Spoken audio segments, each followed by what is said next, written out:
வழக்கறிஞர் மற்றும் அரசியலாளர் திரு கே.எஸ். ராதாகிருஷ்ணன் அவர்களின் KSR வாய்ஸ் சேனலுக்கு உங்களை அன்புடன் வரவேற்கிறோம். அனைவருக்கும் வணக்கம். தமிழ்நாட்டு உரிமைகள் எப்படி காவு போனன என்பதை இந்த காணொலியில் பார்க்கலாம். 1956 எல்லைகள் பிரிக்கப்பட்ட பொழுது வடக்கே ஆந்திரத்தில் சித்தூர், நெல்லூர், திருப்பதி, காளகஸ்தியை இழந்தோம். அதே மாதிரி கர்நாடகத்தில் குல்லேகாலை இழந்தோம். கேரளத்தில் பாலக்காடு பகுதி, அட்டைப்பாடி பகுதியில் 25 கிராமங்கள் இழந்தோம். தேவிகுளம், பீர்மேடை இழந்தோம். நெய்யாற்றங்கரை, நெடுமாங்காடை இழந்தோம். இப்படியான நிலைமை. அதே போல் டிடிகே திருச்செந்தூர் தொகுதியில் நாடாளுமன்றத்தில் போட்டியிட்ட பொழுது சேது சமுத்திர திட்டத்தை நிறைவேற்றுவேன் என்றார். ஆனால் காங்கிரஸ் காலத்தில் அது நிறைவேற்றப்படவில்லை. நான் 1960களில் சொல்கிறேன். அது மட்டுமல்ல, அந்த காலகட்டத்தில் கடலூர் பகுதியிலேயாவது தெற்கே, அதாவது தூத்துக்குடிக்கு வடக்கே வேம்பாரிலிருந்து குலசேகரப்பட்டினம் வரைக்கும் ஏதாவது ஒரு இடத்தில் ராக்கெட் தளம் அமைக்கலாம் என்ற சூழ்நிலை இருந்த பொழுது இங்கே அண்ணா முதலமைச்சர் திமுக ஆட்சிக்கு வந்து விட்டது. அப்போது அண்ணாவை அழைத்து இதை குறித்து பேச வேண்டும் என்று விக்ரம் சாராபாய் சொன்னபோது அந்த கூட்டம் ஆந்திரத்தில் நடந்தது. அந்த கூட்டத்திற்கு KA மதியழகன் அனுப்பப்பட்டார். மதியழகன் அந்த கூட்டத்திற்கு தாமதமாக செல்கிறார். ராக்கெட் ஏவுதளத்தை பற்றி பேசாலும் மற்ற விஷயங்களை பற்றி KA மதியழகன் பேசுகிறார். அவர்கள் ஏற்கனவே முடிவெடுத்து விட்டார்கள் ஸ்ரீஹரிகோட்டாவில் அமைப்பது என்று. ஏன்னா தமிழ்நாடு அமைச்சர் அந்த நேரத்தில் இல்லை, ரொம்ப தாமதமாக போனார். அந்த கட்டத்திலேயே குலசேகரப்பட்டினம் இன்றைக்கு பிரதமர் மோடி துவக்கி வச்சாரே, அன்றைக்கே தமிழகத்தில் கடலூர் பகுதியிலாவது, நாகப்பட்டினம் பகுதியிலாவது, அல்லது தூத்துக்குடி மாவட்டத்தில் வேம்பாரிலிருந்து அங்கே திருச்செந்தூரை தாண்டி அமைக்கலாம், இன்றைக்கு குலசேகரப்பட்டினம் மணப்பாடு வரைக்கும் ஏதாவது ஒரு இடத்துல அமைக்கலாம் என்று அன்றைக்கே திட்டம் இருக்கு. அன்னைக்கும் அந்த திட்டம் நம்மிடம் கைவிட்டு போய் இன்றைக்கு தான் அது நிறைவேற்றப்பட்டது. அது மட்டுமல்ல, நதி தீரங்கள் பிரச்சனைகள், காவேரி பிரச்சனை, அதை புதுப்பிக்கப்படவில்லை. கச்சத்தீவு கொடுத்த நேரத்துலையும் தான் அந்த பிரச்சனை நடக்குது. அந்த 74 75 அது புதுப்பிச்சிருக்கணும், புதுப்பிக்கலாம். அது மட்டுமல்ல, கபினி, கேமாவதி, ஹேரங்கி அணைகளை கட்டும்போது நம்மிடம் ஒப்புதல் பெறவில்லை. அன்றைக்கு திராவிட முன்னேற்ற கழக ஆட்சி கலைஞர் தலைமையில். இங்கேருந்து எதிர்ப்பை எதுவும் கிளம்பவில்லை. அவங்க வாட்டில் மடமடன்னு கர்நாடக அணையை கட்டினாங்க. அது மட்டுமல்ல, தெற்கே கன்னியாகுமரி மாவட்டம் நெய்யாறு அணை தமிழ்நாடு அரசாங்கம், அன்றைக்கு சென்னை மாகாண அரசாங்கம் காமராஜர் காலத்தில் கட்டப்பட்ட நெய்யாறு அணை நம்ம தான் பணம் கொடுத்து கட்டினோம், வலது கால் இடது கால்னு. இப்போ அந்த 2007 அணை மூடப்பட்டு விட்டது. கன்னியாகுமரி மாவட்டம் விவசாயிகள் பாதிக்கப்பட்டுள்ளனர். அப்படியே உங்களுக்கு நல்லா தெரியும், கொடுமுடியாறு, அடவினைனார், செண்பகவல்லி, அதே மாதிரி அழகரணை திட்டம், அனைவரும் அறிந்த முல்லை பெரியாறு, ஆலியாறு பரம்பிக்குளம், பாண்டியாறு பொன்னம்புலா, சிறுவாணி, பம்பாறு, இத்தனை நதி தீரங்களை, இதுபோல 9 நதி தீர பிரச்சனைகள் கேரளாவோடு சிக்கலோடு ஆகிவிட்டது. இது யார் காலத்தில்? 1967 இன்னைக்கு வரைக்கும். அப்போ திமுக ஆட்சி. காங்கிரஸ் ஆட்சி காலத்தில் பல்வேறு பகுதிகளை இழந்தோம். திமுக ஆட்சியில் நதி தீரங்களை இழந்தோம். அதே பிறகு கர்நாடகத்தில் காவேரி பிரச்சனை, ஒகேனக்கல் பிரச்சனை, தென்பெண்ணையார் பிரச்சனை, இதெல்லாம் திமுக ஆட்சி காலத்தில். இப்போ என்ன பிரச்சனை? கர்நாடகாவில் மழை பெஞ்சு அந்த தண்ணி, மழை தண்ணி அந்த கர்நாடகா தாழ்வான பகுதியான கிருஷ்ணகிரி, தருமபுரி குளம், ஏரிகளுக்கு அந்த தண்ணீர் வரும். இப்போ அதையும் கர்நாடகா வரவிடாமல் தடுத்து விட்டது. குளங்களுக்கு தண்ணி வரத்து இல்லை. இப்படி ஆந்திரா பாலாறு பிரச்சனை, பொன்னியாறு பிரச்சனை, பழவேற்காடு ஏரி பிரச்சனை, இது யார்? திமுக ஆட்சி காலத்தில் நடந்தது. இவ்வளவு உரிமைகளை இழந்திருக்கும். சரி, நெய்வேலி லிக்னைட் பிரச்சனை தீர்வு எட்டப்பட்டதா? இதோ நாங்கள் காமராஜர் காலத்தில் அமைக்கப்பட்டது. அன்றைக்கே அந்த பிரச்சனையை தீர்த்திருக்க வேண்டும். இன்றைக்கு வரைக்கும் அந்த தீர்வு எட்டாமல் தொழிலாளர்கள் பிரச்சனை, அந்த வேலைவாய்ப்பு பிரச்சனை, அங்கே நிலம் கொடுத்தவர்களுக்கு வேலைவாய்ப்பு பிரச்சனை, இப்படி பல பிரச்சனை நெய்வேலியில் இருக்கின்றது. கிட்டத்தட்ட நானும் பார்த்து கொண்டு வருகிறேன். 40 ஆண்டு காலமாக அந்த பிரச்சனை தீர்க்கப்படாமல் இருக்கிறது. ஹிந்துஸ்தான் ஃபிலிம் தொழிற்சாலை காங்கிரஸ் ஆட்சி காலத்தில் கொண்டு வரப்பட்டது. ஒரு 30 ஆண்டுகளுக்கு முன்னால், 35 ஆண்டு 40 ஆண்டுகளுக்கு முன்னால் அந்த ஆலை மூடப்பட்டு விட்டு இன்றைக்கு அந்த தொழிலாளர்கள் போராடுகின்றார்கள். நைனிட்டாலுக்கு சென்று விட்டது. அதையும் தமிழ்நாட்டில் யாரும் கேட்கவில்லை. சேலம் இரும்பாலை காமராஜர் காலத்தில் அந்த கோரிக்கை வைக்கப்பட்டு பல்வேறு கம்யூனிஸ்ட் இயக்கங்களும் அங்கே ஆலை அமைய வேண்டும் என்ற சூழ்நிலை இருந்தபோது அந்த ஆலையை ஆந்திராவைச் சேர்ந்த சஞ்சீவ ரெட்டி வேறு ஒரு இடத்துக்கு கொண்டு சென்று விட்டார். திரும்பவும் அதை போராடி பெற்றோம். அது பிறகு அண்ணா எழுச்சினாலே நடத்தினார். சேது கால்வாய் திட்டத்துக்கும் தூத்துக்குடி துறைமுக விரிவாக்க திட்டத்திற்கும் சேலம் இரும்பாலைக்கும் முதலமைச்சராக இருந்த அவரே அதற்காக ஒரு நாள் எழுச்சி நாள் என்று நடத்தினார். ஒரு முதலமைச்சர் ஒரு போராட்ட களத்துக்கு வருவது இரண்டாவது முறை. பி.சி. ராய் எப்படி போராடினாரோ மேற்கு வங்கத்தில் டாக்டர் பி.சி. ராய், அதுபோல் அண்ணா அதை எடுத்தார். அது மூன்றாவது முறையாக எம்ஜிஆர் மத்திய அரசு எடுத்து உண்ணாவிரதம் இருந்தார். எங்களுக்கான அரிசி வழங்கப்பட வேண்டிய தொகுப்பு வரவில்லை என்பது அன்றைக்கு உண்ணாவிரதம் எம்ஜிஆர் இருந்தார் ஆட்சி காலத்தில். இப்படி முதலமைச்சர்களே போராடிய நிகழ்ச்சி உண்டு. அது மாதிரி அண்ணா போராடினார். பிறகு என்னாச்சு? கலைஞர் அதை குறித்து கோரிக்கை எழுப்பினார் திட்டக்குழுவில். எம்ஜிஆர் காலத்தில் துவக்கி வைக்கப்பட்ட சேலம் இரும்பாலை இப்போ ஜிண்டலுக்கு விற்க போகிறாங்க. ஜிண்டலுக்கு தனியாருக்கு போனால் என்ன உரிமைகள் பாதிக்கப்படும். அதே மாதிரி உங்களுக்கு தெரியும், மேற்கு தொடர்ச்சி மலை பாதுகாப்பு இல்லை, யாராவது கவனிக்கிறது இல்லை, மரங்களெல்லாம் வெட்டிட்டாங்க. அதே மாதிரி கிழக்கு தொடர்ச்சி மலை பாதுகாப்பு இல்லை. இப்படியே பல்வேறு துறைமுகங்களை பாருங்கள். நீங்கள் ஆந்திரா பக்கம்தான் அதிகமாக துறைமுகம் இருக்குது.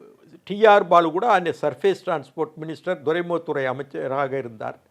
ஏன் கடலூரும் நாகப்பட்டினம் துறைமுகத்தை கொண்டு வரவில்லை? மத்தியில் 18 ஆண்டு காலம் திமுக இருந்தது அல்லவா? இந்த 2 துறைமுகங்களும் கொண்டு வந்திருக்கலாம் இல்லையா? சரி, சேது கால்வாய் திட்டத்தை துவக்கி வைத்தீர்கள். கிட்டத்தட்ட ஒரு சில நாட்கள் சில மாதங்கள் அதுக்கான பணிகள் நடந்தன, வேலைகள் நடந்தன. டிஆர் பாலு துறை அமைச்சர் திடீரென்று ராமர் சேது என்று பிரச்சனையை சுப்பிரமணிய சாமி எழுப்பி வழக்கு போட்டார். வழக்கு போட்டவுடன் அன்றைக்கு காங்கிரஸ் கட்சி அம்பிகா சோனி அந்த துறையின் அமைச்சர் கல்ச்சுரல் டிபார்ட்மெண்ட் என்பவர் அந்த சுப்பிரமணிய சாமியினுடைய கருத்துக்கு ஏற்ப பதில் மனுவை தாக்கல் செய்ததனால் உச்சநீதிமன்றம் அந்த திட்டத்துக்கு தடை விதித்தது. அப்படியே தடையில் போட்டார்கள். 18 அமைச்சர்களுக்கு இன்னென்ன துறை வேண்டும், இன்ன துறை இத்தனை அமைச்சர்கள் வேண்டும் என்று கேட்டவர் ஏன் இந்த சேது சமுத்திர திட்டத்தை எங்களுடைய திட்டம், அண்ணாவின் கனவு திட்டம் என்று அதை குறித்து பேசவில்லை, உரிமை குரல் எழுப்பவில்லை? அமைச்சர்கள் பதவி முக்கியம், ஆனால் தமிழ்நாட்டுடைய திட்டங்கள் முக்கியமா? அதே மாதிரி ஈழத்தமிழர் பிரச்சனையில் கண்டுகொள்ளாமல் நாம் கடந்து சென்றது இன்றைக்கு எவ்வளோ பாதிப்பு. ஈழத்தமிழர் நல்லா இருந்தால் தான் அந்த இந்து மகா சமுத்திர பிராந்தியத்தில் நாம் பாதுகாப்பாக இருக்க வேண்டும். அதுமாதிரி கச்சத்தீவை கொடுத்தார்கள் 74. அப்பவும் ஏதோ பேரு ஒப்புக்கு ஒரு எதிர்ப்பு குரல் நடந்தது. இப்படி தமிழ்நாட்டு உரிமையில் ஒவ்வொன்றும் விட்டு கொடுத்து விட்டோம். இதில் தேர்தலில் வேட்பாளர் ஒவ்வொரு கட்சியும் மானங்கட்டு போய் நிப்பாட்டிக்கிட்டு மக்களும் அதுக்கு ஓட்டு போடுறாங்க. காசு கேட்குறாங்க, எவ்வளோ காசு கொண்டு வந்திருக்கீங்களா, எவ்வளோ ஒரு ஓட்டுக்குன்னு கேட்குறாங்க. இன்னென்ன திட்டங்கள் தமிழ்நாட்டை நாசப்படுத்திட்டீங்களா யாராவது கேள்வி கேட்குறாங்களா? மக்களும் கேட்குறாங்களா? இல்லை இவங்களும் பதில் சொல்கிறது இல்லை வேட்பாளர்களும். அவங்களுக்கு தெரியாது. இப்போ நான் இவ்வளோ திட்டம், இது மாதிரி 100 திட்டங்கள். சரி, ஒரு 4 விமான நிலையங்கள் இருக்குது. சோலாபுரம், உளுந்தூர்பேட்டை, செட்டிநாடு, கோவில்பட்டி, கயத்தார், இந்த 4 விமான நிலையங்களையும் பயன்பாட்டுக்கு கொண்டு வந்திருக்கலாம்ல 74 வருஷத்தில். அதை பற்றி எந்த எம்பி இது வரைக்கும் பேசலை. நான் பல முறை இதை குறித்து எழுதியிருக்கேன். இப்படி நமக்கு ஒரே ஒரு நதி தாமிரபரணி தான் நம்ம பொதிகையில் உற்பத்தியாகி நம்ம தூத்துக்குடி மாவட்டம் புன்னக்காயலில் வங்கக்கடல் சேருது. மீதி எல்லா நதிகளும் அண்டை மாநிலங்கள் தான் வர வேண்டியது. அந்த உரிமையை நம்ம பாதுகாக்க வேண்டாமா? தமிழ்நாட்டில் உங்களுக்கு நல்லா தெரியும், நீர் ஆதாரங்கள் குறைவு. அதே மாதிரி உங்களுக்கு தெரியும், உலோகங்கள், அதாவது தரையில் கிடைக்கின்ற மைன்ஸ் அண்ட் மினரல்ஸ்ன்னு சொல்லக்கூடிய தாது வளங்கள் குறைவு. ஃபாரஸ்ட் என்று சொல்லக்கூடிய வனப்பகுதியும் குறைவு. இயற்கை ஆதாரங்கள்னு சொல்லப்படுகின்ற நீர், காடு, மலை, இந்த வளங்கள்லாம் குறைவு தான். அதுவும் மேற்கு தொடர்ச்சி மலை இருக்குது, கிழக்கு தொடர்ச்சி மலையும் இருக்குது. ரெண்டையும் நம்ம கவனிக்கிறது இல்லை. இப்படியான எல்லாத்தையும் அழிச்சிட்டோம். இயற்கையினுடைய அருட்கொடைகள்லாம் அழிச்சிட்டோம். இப்படியான நிலையில் நம்முடைய உரிமைகளை யார் மீட்க போகிறாங்க? இப்போ தேர்தலில் 40 பேர் நிற்கிறாங்க, புதுவை உட்பட. ராஜ்யசபாவில் 14 பேர். என்ன இதுவரைக்கும் சாதிச்சிருக்காங்க சொல்லுங்கள்? இல்லை கேட்குறேன். சரி, மக்களே இந்த மாதிரி பிரச்சனைகள் இருக்கே, என்ன செய்ய, நீங்கள் அதை போய் பேசுனீங்களா என்று காவேரி டெல்டா பகுதி மக்கள் கேட்குறாங்களா? இல்லை. முல்லை பெரியாறு பாய்கின்ற தேனி, மதுரை, ராமநாதபுரம் கிட்டத்தட்ட 3 நாடாளுமன்ற தொகுதி, அந்த பிரச்சனை இங்கே பேசப்படுகின்றதா? இல்லை. நெய்யாறு பிரச்சனை கன்னியாகுமரி மாவட்டம் பேசப்படுகின்றதா? இல்லை. பாண்டியாறு புன்னம்புலா, இந்த விஷயம் கொங்கு மண்டலத்தில் திருப்பூர், கோவை, ஈரோடு இன்னும் கேட்குறாங்களா? இல்லை. கரூர் கேட்கப்படவில்லை. அப்புறம் என்னத்தை பிறகு நீங்கள் அது வரல இது வரல, அப்புறம் என்னத்தை நீங்கள் சத்தம் போட போகிறீங்க? இப்படி தான் இந்த தேர்தல் களம் இருக்குது. தேர்தல் வேட்பாளருக்கே தெரியாது, ஒருத்தருக்கு தெரியாது, படிக்கவே தெரியாது, பேப்பரே படிக்கிறது இல்லை. வேட்பாளர்கள் எம்பி ஆனவங்க, இதுவரைக்கும் எம்பி ஆனவங்க, நீ எம்பி ஆக போகிறவங்க யாரும் காலை எந்திரிச்சு பேப்பர், முதல்ல அரசியல்வாதிங்க காலை எந்திரிச்சு. இப்போ நான்லாம் என்னுடைய வழக்கம் காமராஜர் காலத்துலேருந்து நான் பார்த்துட்ருக்கேன். அந்த காலத்தில் எல்லா பேப்பரும் நான் வாங்க மாட்டேன். தினமணியும் ஹிண்டு மட்டும் வாங்குவேன். 2 பேப்பர் ஹாஸ்டலில் காலேஜ் ஸ்டூடெண்ட்டாக இருக்கும்போது எனக்கு மட்டும் தனியாக வாங்குவேன். லைப்ரரியில் இருந்தால் கூட என் ஹாஸ்டலில் யாரும் வாங்க மாட்டாங்க. நான் எனக்குன்னு ஒரு பேப்பர் போடுறவன் 6 மணிக்கு வந்து 6:30க்கு வந்து ஹாஸ்டல் கீழே அந்த கதவு கீழே போட்டு போவான். யூனிவர்சிட்டி சென்டர்லையோ உஸ்லையோ மெட்ராஸ் உஸ்லையோ தங்கியிருக்கும் போது எனக்கு மட்டும் போட்டு போவாங்க. மீதி பேர் அந்த லைப்ரரியில் படிப்பாங்க, செய்வாங்க. நான் வந்து அது ஒவ்வொரு வரியாக படிப்பேன். இப்படி தொடர்ந்து நான் பத்திரிக்கையில் வாசிச்சுட்டு வரேன். இன்றைக்கிட்ட 12 பத்திரிக்கையில் படிக்க. யாராவது அரசியல்வாதிகள் பத்திரிகையில் நியூஸ் பேப்பர் படிக்கிறாங்களா? இல்லை. இந்த அரசியல் தலைவர்கள் வளம் வராங்களே தேர்தல் பிரச்சாரத்தில், இவங்க என்ன செய்கிறாங்க? யாரோ ஒருத்தர் எழுதி கொடுக்குறாங்க, எழுதி கொடுத்த பார்த்து கையில் வச்சுக்கிட்டு அதை படிக்கிறாங்க, அவ்வளோதான். உங்களுக்கே ஒரு புரிதல் சக்தி வேணும். கட்சியின் தலைவர்களுக்கே தமிழ்நாட்டில் உடைய பூகோளம், புவி அரசியல், மண் எப்படிப்பட்ட மண், இங்கே உள்ள பிரச்சனைகள் என்னென்னு தெரியணும். எந்த தலைவருக்கா தெரியல. அது கீழே ஒரு ஐடி விங் அவருக்கு உதவி பண்ணுறதுக்கு 4-5 பேர் எழுதி கொடுக்குறாங்க, அதை அப்படியே பேசிட்டு வராங்க, பார்த்து குறிப்பெடுத்து. நீங்கள் பேப்பரை படிங்க, நீங்களே உணருங்க பிரச்சனைகளை. ஓ இப்படி இருக்கா பிரச்சனை, சேலம் இரும்பால் விற்க போகிறாங்களோ, அது என்னன்னு அந்த பகுதிக்காரங்கிட்ட கேளுங்க, கேட்டுட்டு நீங்கள் பேசுங்க. இப்போ அரசியல் தலைவர் யாருமே பேப்பர் படிக்கிறது இல்லை. பிரச்சனைகள் வந்து யாரோ எழுதி கொடுக்குறது. இப்போது எங்கே தஞ்சாவூர் டெல்டா பிரச்சனை, ஹைட்ரோ கார்பன், இந்த மாதிரி பிரச்சனைகள் எல்லாம் அடுக்க போகிறாங்க. நாங்கள் வந்து நீ வந்து இது வந்து டெல்டா விவசாயிகள் மண்டலம் என்று தெரிவிப்போம் அன்னு ஒரு எப்படி டைலாக் எழுதி கொடுப்பாங்களே திரை வசனத்துக்கு, நடிகர்களுக்கு.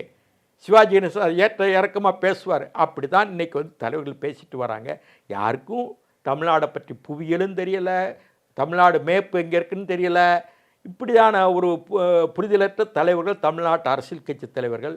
இவங்க கீழே நிர்வாகிகள், இவங்க எம்பி, எம்எல்ஏக்கள், மந்திரிகள். யாராவது மந்திரிகளுக்கு ஏதாவது தெரியுமா? அந்த சட்டமன்றத்தில் மானிய கோரிக்கை வரும்போது ஒரு புஸ்தகத்தை கொடுக்குறாங்க, இதை படித்ததாக நினைத்து கொண்டு ஏற்றுக்கொள்ளுங்கள், அவ்வளோதான். அந்த மானிய கோரிக்கையில் படிக்கிறதே கிடையாது. அந்த மானிய கோரிக்கையில் என்னென்ன விஷயங்கள் இருக்குன்னு, இந்த மானிய கோரிக்கை படித்ததாக எடுத்துக்கொள்ளுங்கள், அவரே படிச்சிருக்க மாட்டார். இப்படி அமைச்சர்கள். இது தாங்க இன்றைக்கி அரசியலுங்க. இதுக்கு நம்ம ஓட்டு போடுறோம். இது என்ன செய்யுது? அது யார் போனால் என்ன, யார் போனால் என்ன, இப்படி தான் இருக்குது, வேகாரித்தனமாக இருக்குது. அரசியல் என்பது ஒரு தவம், ஒரு அறம். அது இன்னைக்கு இல்லையே. அரசியல் தலைவர்களுக்கு இல்லை, கட்சிகளுக்கும் இல்லை, அதே மாதிரி அந்த எம்பி, எம்எல்ஏ, நிர்வாகிகளுக்கும் இல்லை. ஒரு சரியான நபர்களை நாடாளுமன்றத்துக்கு இவர் தான் போகணும், இவர் தெரிஞ்சவர் அனு போகிறாங்களா? இல்லையே. யாராவது ஒருத்தர் கருப்பன் சுப்பன் பேர் சொன்னு தப்பாக நினைக்காது, யாராவது ஒய்ன்னு போடுவோம். காசு தானே, எப்படியா ஜெயிச்சுட்டு போகட்டும். உங்கள்கிட்ட எவ்வளோ பணம் இருக்குது, செலவு பண்ணுவியா? சரி, கட்சிக்கு இவ்வளோ கட்டு. நீ நேர்காணலுக்கு வந்திருக்கியா? நீ கட்சியில் இல்லைன்னா பரவாயில்ல, நீ பணம் தான் சரி, நீ கட்சி உறுப்பினர் என்ன ஆகிடலான்னு போகிறாங்க. ஒரு கட்சி இல்லை நிர்வாகியாக இருக்கார், மறு கட்சி உறுப்பினர். நான் தான் சொல்கிறேன், மறைந்த கணேசமூர்த்தி பொருளாளர், மதிமுக பொருளாளர். அவர் எந்த சின்னத்தில் நிறைய ரோட்டில் போன தேர்தலில் உதயசூரியன், அவர் மதிமுக தான் எல்லாருக்கும் தெரியும். ஆனால் ஹைகோர்ட்டில் கேஸில் என்ன சொல்கிறாரு? எஸ் ஐ எம் டிஎம்கே மெம்பருங்கிறாரு. இது எவ்வளோ ஒரு பொய். கோர்ட்டில் போய் இப்படி போடலாமா? அப்புறம் நடிக்கத்தானே செய்கிறோம். ஷேக்ஸ்பியர் சொன்னாப்புல உலகமே ஒரு நாடக மேடை, எல்லோரும் நடிக்கின்றோம் அங்கிறத இன்றைக்கி அரசியல் இருக்குது. அரசியலை தவமாக யாரும் பார்க்கல, அறமாக பார்க்கல. யாருக்கு பணம் பசை இருக்கோ அவங்க எம்பி மந்திரி எது வேணால் ஆகலாம். எல்லாம் கமாடிட்டிஸ் தாங்க. எப்படி மெடிக்கல் காலேஜில் ஒரு காலத்தில் கேபிட்டேஷன் ஃபீ மாதிரி கட்டி எம்பிபிஎஸ் சீட்டு மார்க் இல்லைனோட வாங்கினாங்களோ இதோட, அது மாதிரி பணம் இருக்கா நீ எம்பி ஆகிடலாம். எழுத தெரியுமா, படிக்க தெரியுமா, இல்லை கை ஒன்றுமே தெரியலாம் பரவாயில்ல, உனக்கிட்ட பணம் இருக்குது எம்பி ஆகலாம், உன் ஜாதி இருக்குது எம்பி ஆகலாம். இப்படியான சூழ்நிலை ஊர் காலத்தில் 50-60 பார்த்தா ஜாதியை மீறி பல இடங்களில் தேர்தல் நின்னாங்கட்டு. நான் தான் டிடி கிருஷ்ணமாச்சாரி, பெரிய இண்டஸ்ட்ரியலிஸ்ட்டு, மெட்ராஸ்காரரு, நேருவின் நண்பர். அவர் திருச்செந்தூர் ஒரு நாடார் தொகுதியில் போய் நின்னார்னா சாதாரண விஷயமா? அதுமாதிரி vice chancellor G R Damodaran, Chennai பல்கலைக்கழக வைஸ் சான்சலர், அவர் எம்எல்சியை மேலவை உறுப்பினர் கூட, பிஎஸ்ஜி நிறுவனத்துடைய நிறுவனர் கோயம்புத்தூரில். அவர் கவுண்டர்கள் வாழ்கிற பகுதியில் பொள்ளாச்சி தொழிலில் வெற்றி பெற்றார். திருக்குறள் முனுசாமியை ஏற்று இந்தியன் எக்ஸ்பிரஸ் பேப்பர் உடைய அதிபர் ராம்நாத் கோயங்கோ மார்வாடி, அவர் திண்டிவனத்தில் நாடாளுமன்ற தேர்தலில் தைரியமாக நின்னார். இப்போ நிற்க முடியுமா? வடக்க இருக்க மார்வாடி தமிழ்நாடு நிற்க முடியாது. தஞ்சாவூர் தொகுதியா இந்த ஜாதி, திருநெல்வேலி தொகுதியா இந்த ஜாதி, வட சென்னையா இந்த ஜாதி, கோயம்புத்தூரா இந்த ஜாதி, திருச்சியா இந்த ஜாதி ஆன்னு போட்டு பண்ணுறாங்க. அது போக நான் என்ன தொகுதிக்கு சம்பந்தமான ஆட்கள் நிற்கணும், அது தப்பு இல்லை. அதான் ஜாதி தான் பிரதானம்னா தப்பு. இப்போ என்னாச்சு, பலர் வெவ்வேறு தொகுதியில் போய் நிற்கிறாங்க, பெரிய லீடர் மாதிரி. சொந்த தொகுதியில் போய் நிற்கிறது இல்லாமல் ஏதாவது சீட்டு கிடைக்கேன்னு போய் நிற்கிறதும் இப்போ வாடிக்கை ஆகிப்போச்சு. ஏன்னா என்ன தைரியம்னா, பணம் இருந்தால் ஓட்டர்ஸுக்கு பணம் கொடுத்து வாங்கி எப்படியா ஜெயிச்சிடலாம். இந்த மாதிரி ஒரு தைரியம் வந்துருச்சு. பயம்ங்கிறது இல்லை. ஓட்டு வாங்கிட்டு போகிறோமே, மக்கள் நம்மளை கேள்வி கேட்பாங்களே அங்கிற பயம் இல்லை. மக்களும் ஓட்டு காசு வாங்கிட்டாங்க. அந்த பயமும் சட்டமன்ற உறுப்பினர்களுக்கும் நாடாளுமன்ற உறுப்பினர்களுக்கும் அமைச்சர்களுக்கும் இல்லை. இப்போ இந்த தேர்தலில் பார்த்தா பல இடங்களில் விரட்டப்படுறாங்க. நான் இது எப்போ பார்க்குறேன்னா, 96 நான் சட்டமன்ற தேர்தல் நிற்கும்போது பல அமைச்சர்கள், அன்றைக்கு ஜெயலலிதா அமைச்சரவையில் இருந்தவங்க விரட்டப்பட்டாங்க.